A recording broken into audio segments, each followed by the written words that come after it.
So the Dungeons and Dragons Honor Amongst Thieves movies finally came out, and this movie was something that I was looking for, especially last year when I saw the trailer. And it was something that I was very looking into because it was Dungeons and Dragons. Even though I'm not familiar or don't even play the game of Dungeons and Dragons, I do have friends who are passionate and actually play the game and actually seeing them role playing as well. So it was great to just see how like this game that came out like long time ago is actually come out to be in a movie. And especially since you have actors like Chris Pines, Michelle Rodriguez, Justice Smith, Hugh Grant, all of these famous actors, good actors that will not do a bad job, were able enough to go ahead and make a fun, freshing, and entertaining movie. This movie is 2 hours and 14 minutes, and I was not bored with it. I enjoyed my time, and I was actually pleased on the product that what they have able to display. Because what really makes the movie actually really good is when everyone from the actors to the productions are actually having a good time, and you can just honestly can just tell that everyone just enjoyed the lore of Dungeons and Dragons. They enjoy playing in these roles and these characters that's in this movie, especially Michelle Rodriguez, because her and Vin Diesel, they're big on Dungeons and Dragons. So just seeing how they're just all having fun and respecting the whole like lore was just really great to see. If I had to describe each character, I would go with Chris Pine's character as Egan, as he is this tremendous hero who used to be a harper, who used to put criminals to jail, and then suddenly his wife has passed thanks to the Red Rich actually killed her, and then he became a thief with the rest of the gang like Olga, Simon, and Ford. And where his character is he's a protective father because he actually went to jail for 2 years with Hoga, and then now that he's actually escaped from jail, which was very comedic because automatically he was going to be released and seconds ago, but he ended up escaping before they even gave him the release, which was very funny. Which one of the people that they actually used to escape was actually in a bird suit, which was very funny because I thought it was going to be like CGI, but it was actually like a bird suit.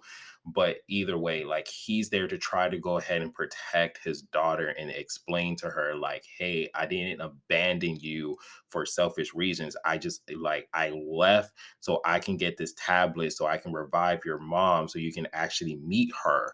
And then that's what end up with his storyline is. And he's just the planner. He's the guy who comes with the plan, and he should the, like pretty much the distraction and try to figure out how everything will work and everything else. So he's kind of like the mastermind, and he's the leader of the group. Now let's focus on Michelle Rodriguez characters as Hoga, who is the muscle of the group, who was the badass, who always will fight, and literally in most of the action scenes you just see her just beating up people left and right, especially too like she was the heavy lifter. She was the one that makes sure that if there's anything that has to do with physical like work and labor, she was there.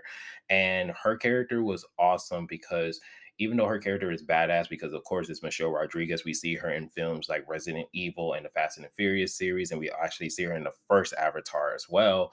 We see her as just being a badass, and her character and her story is just kind of very sad because Hoga's character is that she's in like this tribe of barbarians who are tall and buff and who are just warriors who ready to go ahead and get the smoke, like who ready to fight.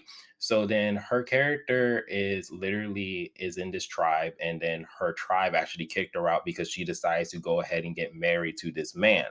And at this time, everyone is just wondering, like, okay, what does this man looks like because you got kicked out of your tribe. And it's kind of funny because how she met Chris Pine's character was that she couldn't get over the fact that she got kicked out of her tribe, and she wasn't focusing on her marriage and actually moving on. So while she is also like kind of like not getting over it, she actually became an alcoholic, and she actually became a thief with Chris Pines.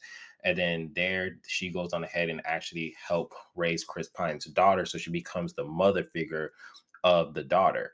So then while she's there and she's in jail with Chris Pine's character, Egan, they get released and everything else, and she gets the notice that her husband want a divorce from her. So then while they're on this mission, because they're trying to clear Egan's name and try to win back his daughter, they go on ahead and they stop at her house. And then to pause from this part, there was an article from the directors and everything else that talked about like how the movies kind of like make fun of like emasculating men and how they like to do that. And that kind of turned a lot of people off because now that they're not going to give this movie a fair chance, which is kind of really sad. Because if you actually watch this movie, the reason why they stated that was because it was for a comic relief. It was supposed to be for comedy, not something that has like an agenda or something to build on. It was just something that was just like comedic relief. And it actually showed because when we saw Hoga's husband, the guy that she left her like tribe for and that she couldn't get over it, it was an actual skinny, weak soy boy, or you kind of want to call it like peace hippie guy hobbit.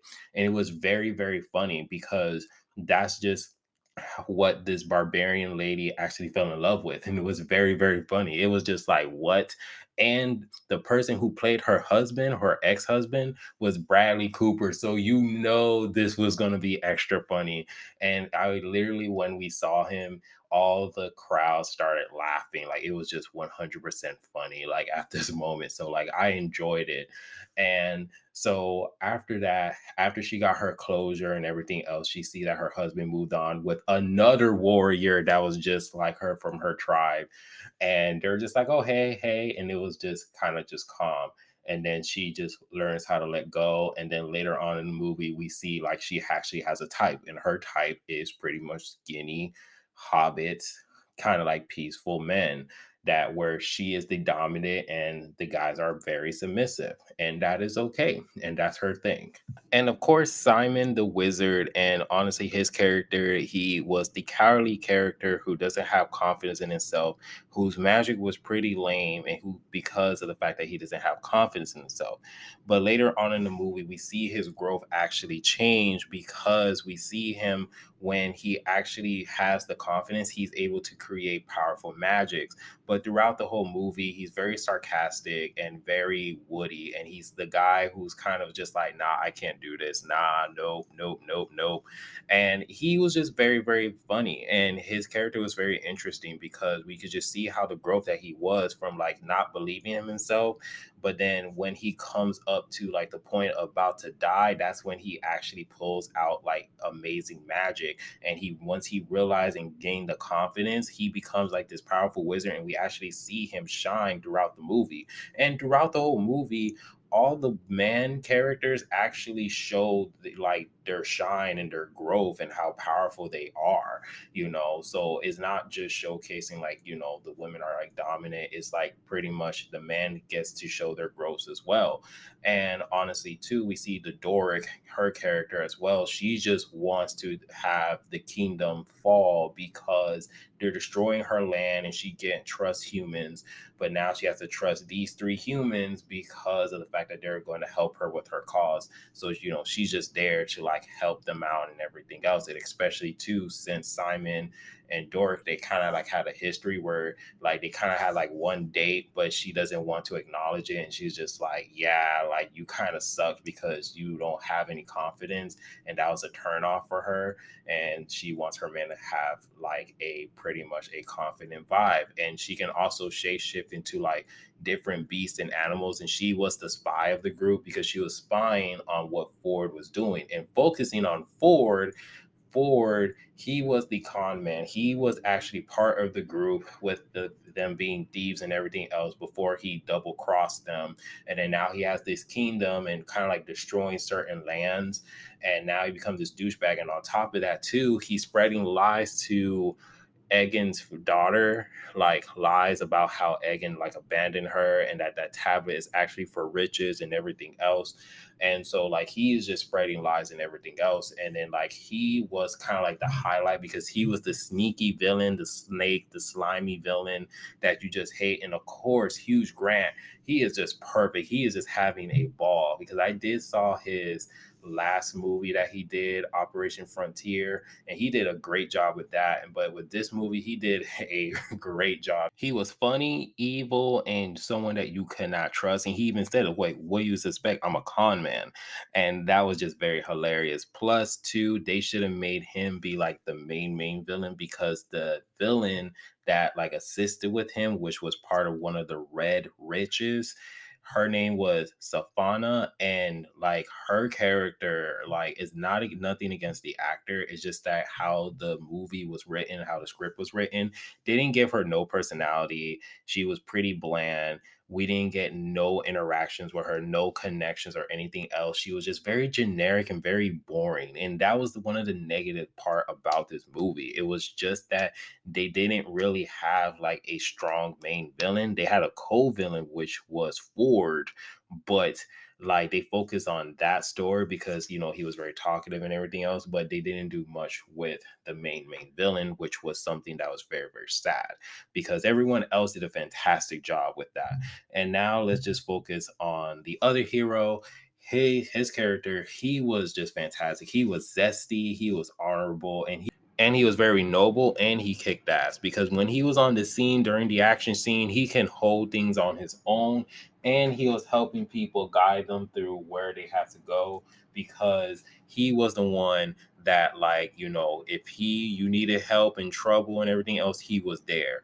And honestly, it was sad that he wasn't there throughout the whole movie, even though like the promotions and the trailers, they showed him that he's there with them throughout like the movie and stuff, and he's part of the game, but he's technically not. He's there for one of their side missions, and he's just there to help them out, make sure they're alive, and that was it. But the time that he's on the screen, he just did a fantastic job. Like, he was just 100% awesome. And I did like the bickering that he had with Chris Pine's character, because like Chris Pine's character didn't trust him, and he's just like kind of like just proving him like wrong. Like, yeah, no, you can trust me. Like, he was just like strictly straight from the book. He's noble. He's saving people. He's saving some cat lady. He's just doing everything to prove to them that like he's a good guy. And even like the rumors about him showcase that he is a good guy.